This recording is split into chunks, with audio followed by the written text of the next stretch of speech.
Hi മക്കളെ, ഫൈസൽ സാറാണ്. മക്കളെ, നമ്മളെ ഈ ഒരു എക്സാമിനേഷനിൽ പ്രിപ്പയർ ചെയ്യുന്ന സമയത്ത് മക്കളുടെ എല്ലാവരുടെയും ചോദ്യമാണ്, സാറേ എസ് എ ആയിട്ട് ഈ ഒരു ഭാഗത്ത് നിന്ന് വരാൻ ഏറ്റവും കൂടുതൽ ചാൻസ് ഉള്ളതാണ്, ജിയോഗ്രഫിയിൽ ഏറ്റവും കൂടുതൽ ചാൻസ് ഉള്ള ഏതാണ്? നമ്മൾ 2022-23 ക്വസ്റ്റ്യൻ പേപ്പർ നോക്കുമ്പോഴും അതുപോലെ 2018 ക്വസ്റ്റ്യൻ പേപ്പർ നോക്കുമ്പോഴും അവിടെ എല്ലാം കാണുന്ന ഒരേ ചോദ്യമാണ്. ഞാൻ ചോദ്യം ഒന്ന് വായിക്കാം. Compare the characteristics of geostationary satellites and sun synchronous satellites. ഭൂസ്ഥിര ഉപഗ്രഹങ്ങളും സൗരസ്ഥിര ഉപഗ്രഹങ്ങളും തമ്മിലുള്ള സവിശേഷതകൾ വിശകലനം ചെയ്യുക. ഇവിടെ ചോദിച്ചിട്ടുള്ളതെന്നുണ്ടെങ്കിൽ what are the different types of artificial satellite, explain the characteristic features of these satellites. രണ്ട് കൃത്രിമ തരം ഉപഗ്രഹങ്ങൾ ഏതൊക്കെയാണ്, അവയുടെ പ്രത്യേകതകൾ സഹിതം എഴുതുക. എന്ന് വെച്ചാൽ ചോദ്യങ്ങൾ രണ്ടും എന്ത് തന്നെയാണ് മക്കളെ? ഒന്ന് തന്നെയാണ്. നമുക്കറിയാവുന്നതാണ് രണ്ട് തരത്തിലാണ് സാറ്റലൈറ്റുകൾ ഉള്ളത്. അവ ഏതൊക്കെയാ? ജിയോ സ്റ്റേഷനറി സാറ്റലൈറ്റ്സും സൺ സിൻക്രോണിയസ് സാറ്റലൈറ്റ്സും. ഭൂസ്ഥിര ഉപഗ്രഹങ്ങളും സൗരസ്ഥിര ഉപഗ്രഹങ്ങളും.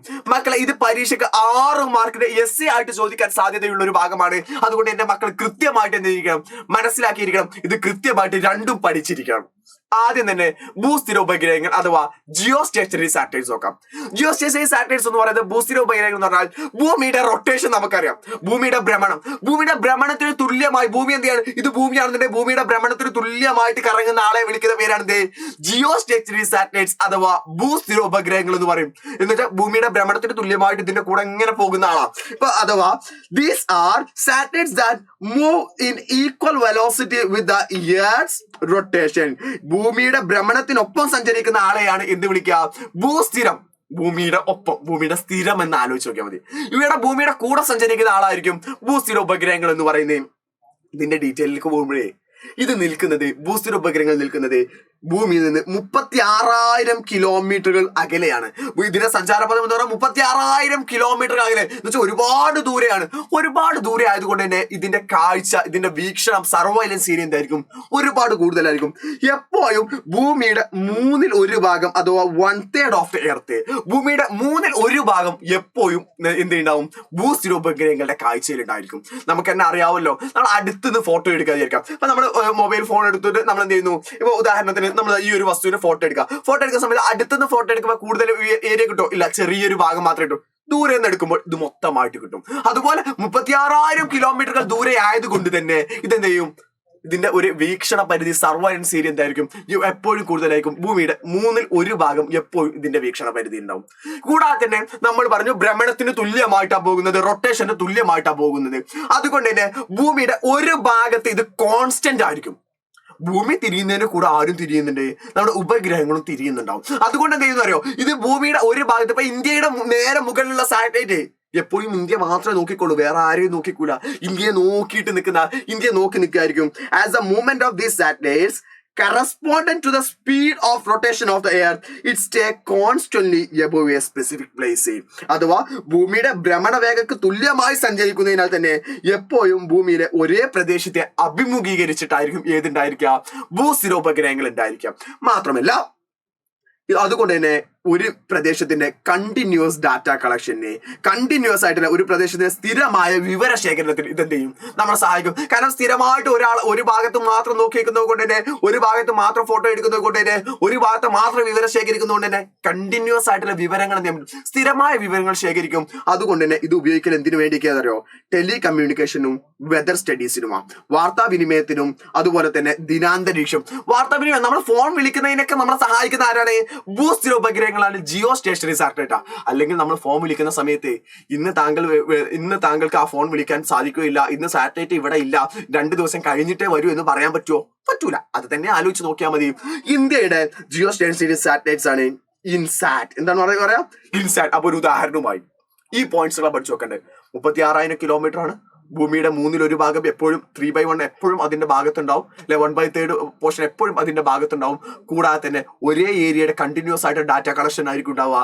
അതുപോലെ തന്നെ കണ്ടിന്യൂസ് ആയ ഒരേ ഏരിയയിൽ സ്പെസിഫൈഡ് ആയിരിക്കും ഉണ്ടാവുക. ടെലി കമ്മ്യൂണിക്കേഷൻ, വെതർ സ്റ്റഡീസിനാണ് ഉപയോഗിക്കുക. എക്സാമ്പിൾ ആണ് ഇൻസാറ്റ്. അതേസമയം സൺ സിൻക്രോണിയസ് സാറ്റലൈറ്റ്സ്, സൗരസ്ഥിര ഉപഗ്രഹങ്ങൾ. സൺ സിൻക്രോണിയസ് സാറ്റലൈറ്റ്സ് പറഞ്ഞാൽ സൗരസ്ഥിര ഉപഗ്രഹങ്ങളാണല്ലോ.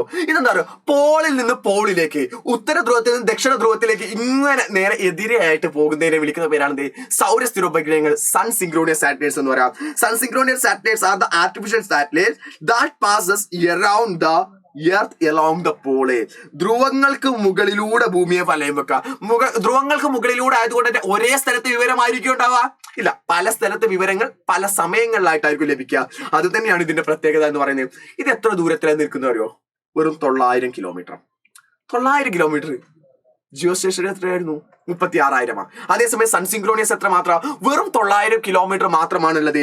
അതുകൊണ്ട് തന്നെ the surveillance area is less than geostationary satellite. Geostationary സാറ്റലൈറ്റ്സിനെക്കാളും ഭൂസ്ഥിര ഉപഗ്രഹങ്ങളെക്കാളും കുറഞ്ഞ നിരീക്ഷണ പരിധിയാണ് ഇതിനുള്ളത്. കാരണം അടുത്ത് നിൽക്കുന്നത് കൊണ്ട് തന്നെ വലിയ ഏരിയ കിട്ടൂല. പക്ഷേ ഇതെന്താ, repetitive collection of information of ആ region at a regular interval is possible. കൃത്യമായ ഇടവേളകളിൽ ഒരു പ്രദേശത്തെ കുറിച്ചുള്ള വിവരങ്ങൾ കിട്ടും. കൃത്യമായ ഇടവേളയിൽ ഒരേ സമയത്തല്ല, എപ്പോഴും ഒരേ സ്ഥലത്ത് നോക്കിക്കൂടാ. ഇന്നൊരു ഫോട്ടോ എടുത്തു, ഒരു 3 ദിവസം കഴിഞ്ഞ് അതേ സ്ഥലത്ത് വീണ്ടും അടുത്ത വിവരം കിട്ടും, വീണ്ടും 3 ദിവസം കഴിഞ്ഞ് അടുത്ത വിവരം കിട്ടും. എന്നുവെച്ചാൽ കൃത്യമായ ഇടവേളകളിലായിരിക്കും ഏതിന് വിവരം കിട്ടാം? സൺസിൻക്രോണിയസ് സാറ്റലൈറ്റ്സ് അഥവാ സൗരസ്ഥിര ഉപഗ്രഹങ്ങളുടെ ഇത് കിട്ടാം. കൂടാതെ തന്നെ ഇത് പ്രധാനമായിട്ടും ഇത് ഉപയോഗിക്കുന്നത് എന്തിനൊക്കെയെന്നറിയോ? Natural resources, land use, ground water അറിയാനാ. പ്രകൃതി വിഭവങ്ങൾ, ഭൂവിനിയോഗം, ഭൂഗർഭജലം ഇവ അറിയാൻ വേണ്ടിയിട്ടാണ് ഉപയോഗിക്കുക. കൂടാതെ തന്നെ വിദൂര സംവേദനത്തെ റിമോട്ട് സെൻസിങ് പർപ്പസിനും എന്ത് ചെയ്യാറുണ്ട്? ഉപയോഗിക്കാറുണ്ട്. എക്സാമ്പിൾ ആയിട്ട് എഴുതാൻ പറ്റുന്നതാണ് IRS ലാൻഡ്സെറ്റ്. ഏതൊക്കെ മക്കളെ? IRS Landsat. സോ സൺസിൻക്രോണിയസിന്റെ എക്സാമ്പിൾ ആണ് ഏതൊക്കെ? IRS Landsat. ജിയോ സ്റ്റേഷനറിയുടെ എക്സാമ്പിൾ ഏതൊക്കെയാ? നമ്മളെ ഇൻസാറ്റ്. മറക്കൂലല്ലോ.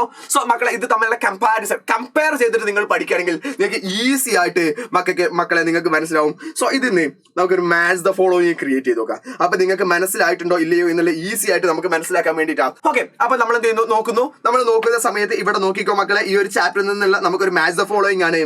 ഇൻസാറ്റ് എന്ന് പറയുന്നത് ഏതാണ്? നമുക്ക് അറിയാവുന്നതാണ്, ജിയോ സ്റ്റേഷനറി സാറ്റലൈറ്റ്സ് ആ. IRS ആണെങ്കിലോ സൺസിൻക്രോണിയസ് സാറ്റലൈറ്റ്സ് ആ. സ്റ്റീരിയോസ്കോപ്പ് എവിടെയാണ് നമ്മൾ ഉപയോഗിക്കുക? ഏരിയൽ റിമോട്ട് സെൻസിങ്, ആകാശീയ വിദൂര സംവേദനത്തിലല്ലേ ഉപയോഗിക്കുക. കമ്പ്യൂട്ടർ സോഫ്റ്റ്വെയർ എവിടെയാ? GIS-ലാണ്, അഥവാ ജിയോഗ്രാഫിക് ഇൻഫർമേഷൻ സിസ്റ്റം ആണ്. സോ ഏകദേശം 10 മാർക്കോളം എന്ത് ചെയ്യും? അവിടെ നിന്ന് 6 മാർക്കും ഇവിടെ നിന്ന് 4 മാർക്കും വരുന്ന 10 മാർക്കോളമുള്ള ഭാഗമാണ് നമ്മൾ പഠിച്ചത്. സിമ്പിൾ ആയിട്ട് മനസ്സിലാക്കിയില്ലേ? ഈ ഭാഗം ഒരിക്കലും മക്കൾ എന്ത് ചെയ്ത് മറക്കാതെ പഠിച്ചിട്ട് തന്നെ പോകണം. ഒരു കാരണവശാലും ഒഴിവാക്കരുത്. ഇതുപോലത്തെ വീഡിയോകളുമായിട്ട് നമുക്ക് വീണ്ടും കാണാം. ഇതിന്റെ എല്ലാ ഡീറ്റെയിൽ കാര്യങ്ങളും ഇന്നത്തെ നമ്മുടെ മാരത്തോൺ ലൈവിലും നമ്മൾ സംസാരിക്കുന്നതാണ്.